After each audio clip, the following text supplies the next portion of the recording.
આજના તાજા અને મુખ્ય સમાચાર. જેતપર આંદોલનમાં મોટું ગાબડું. 17 દિવસથી ઉપવાસ પર બેઠેલા નિલેશ એરડિયાએ છોડી છાવણી. કરોડોના સેટિંગના આક્ષેપો બાદ લીધો નિર્ણય. સૂત્રો પાસેથી મળતી માહિતી વિગતો અનુસાર છેલ્લા થોડા દિવસોથી આંદોલનની અંદર જ આંતરિક વિખવાદ અને જૂથબંધી ચરમસીમાએ પહોંચી ગઈ હતી.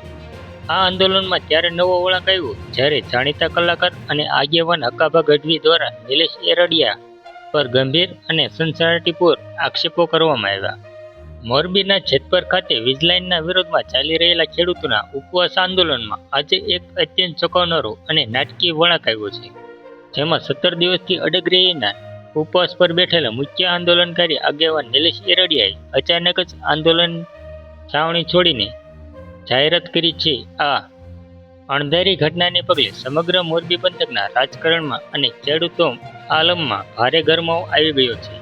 નિલેશ એરડિયાના આ પગલાથી સ્પષ્ટ થઈ ગયું છે કે જેતપર ખાતે ચાલી રહેલા ખેડૂતોના આ આંદોલનમાં એક મોટું ગાબડું અને આંતરિક તિરાડ પડી ચૂકી છે.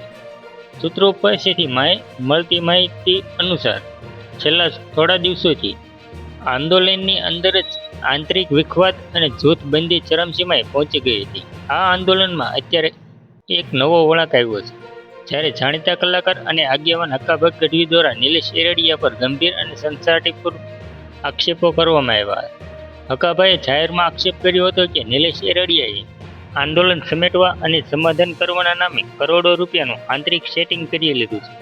આ વિસ્ફોટક આક્ષેપો સોશિયલ મીડિયા અને સ્થાનિક તરીકે વાયરલ થતાં આખા આંદોલનની વિશ્વસનીયતા પર મોટા સવાલો ઊભા થવા લાગ્યા હતા. ચારે તરફથી વધી રહેલા ભારે દબાણને કારણે આખરે નિલેશ એરડિયાએ આંદોલન છાવણીથી દૂર થવાનો નિર્ણય લેવો પડ્યો છે. સ્થાનિક સ્તરે અને ખેડૂતોના સંગઠનોમાં ચર્ચાતી વિગતો મુજબ નિલેશ એરડિયા પર જે પ્રકારે ભ્રષ્ટાચાર અને સોદાબાજીના આક્ષેપો લાગ્યા હતા, તેનાથી સામાન્ય અને ભોળા ખેડૂતોમાં ખોટા સંદેશ જઈ રહ્યો હતો.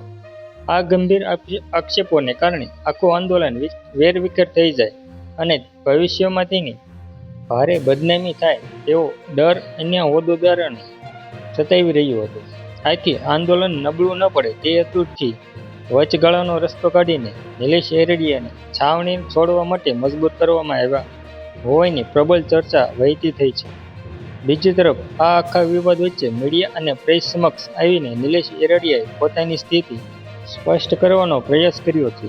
તેમણે પોતાના પર લાગેલા આક્ષેપો વચ્ચે એક મહત્વની જાહેરાત કરતા જણાવ્યું કે હું આંદોલનની મુખ્ય છાવણી ભલે છોડી રહ્યો છું, પરંતુ ખેડૂતોના હિત માટેના મારા ઉપવાસ અત્યારે ચાલુ જ રહેશે.